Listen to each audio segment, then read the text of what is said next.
किसी गांव में एक किसान रहता था। इस संसार में वह बहुत ही गरीब था। उसके पास जमीन का एक छोटा सा टुकड़ा था जिस पर वह खेती करता था। उसका गुजारा अत्यंत कठिन तरीकों से होता था। एक दिन सूरज की गर्मी चरम सीमा पर थी, परंतु किसान हमेशा की तरह खेत में काम कर रहा था। पसीने से लथपथ किसान बुआई के लिए खेत जोत रहा था।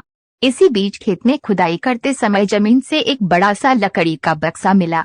किसान ने सावधानी से बक्से को निकाला। पहले तो उसके समझ में नहीं आया कि बक्से का क्या करें।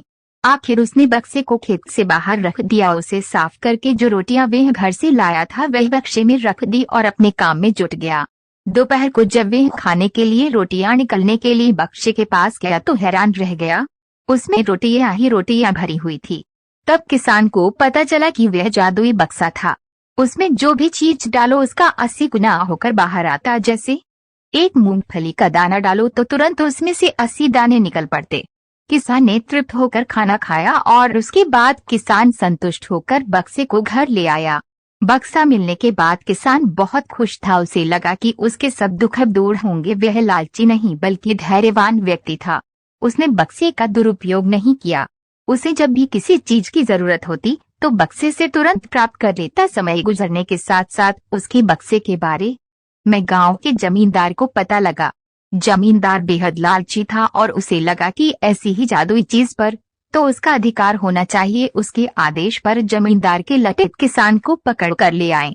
उसने किसान को धमकाकर कहा, बक्सा जिस भूमि से मिला से है वे मेरी जमींदारी में आती है, इसलिए बताओ उस बक्से पर किसका अधिकार बनता है। किसान बोला, ये ठीक है हुजूर की ये भूमि आपकी जमींदारी पर आती है, पर बक्सा जिस खेत से निकला है उस पर मैं खेती करता हूँ, इस बक्से पर मेरा अधिकार बनता है। किसान गिड़गिड़ाया, लेकिन जमींदार ने बहुत धमकाया। बक्सा पाकर जमींदार बहुत खुश हुआ, मगर किसान का रो रो कर बुरा हाल था।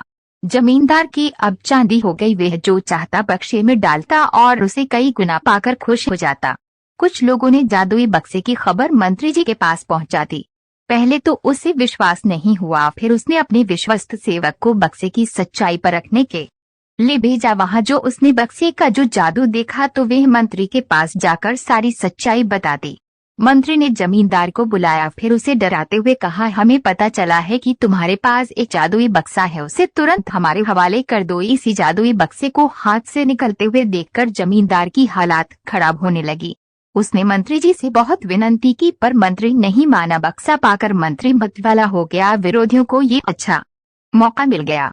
उन्होंने बक्से के साथ साथ मंत्री के निकम्मेपन की खबर भी राजा तक पहुंचा दी। बक्से की बात सुनकर राजा अधीर हो उठा। वह अपने सेनापति के साथ मंत्री के घर जा पहुंचा। उसने कहा, देश की सारी जमीन राजा की होती है, इसलिए जादुई बक्से पर भी उसी का हक है। मंत्री ने बिना देरी किए बक्सा राजा को दे दिया। जादुई बक्से को पाकर राजा प्रसन्न हो गया। सबसे पहले राजा ने जादुई बक्से की मदद से अपनी खजाने की वृद्धि की। फिर राजा को उस बक्से की सुरक्षा को लेकर चिंता हुई। राजा हर कीमत पर उस बक्से को अपने साथ रखना चाहता था। राजा ने सोचा कि इसका रहस्य ज्ञात करना चाहिए कि आखिर इस बक्से में है क्या। ये जानने के लिए राजा उसमें प्रवेश कर बैठा। जब बाहर निकला तो उसके पीछे पीछे 80 राजा बाहर निकले। असली राजा का कुछ पता नहीं चलता था। वे राज सिंहासन में कब्जा करने के लिए एक दूसरे से लड़ने लगे। ये जानकर किसान को बेहद दुख हुआ। वह अपने आप को कोसने लगा कि कितना अच्छा होता कि मैं बक्से को जमीन में ही गड़ा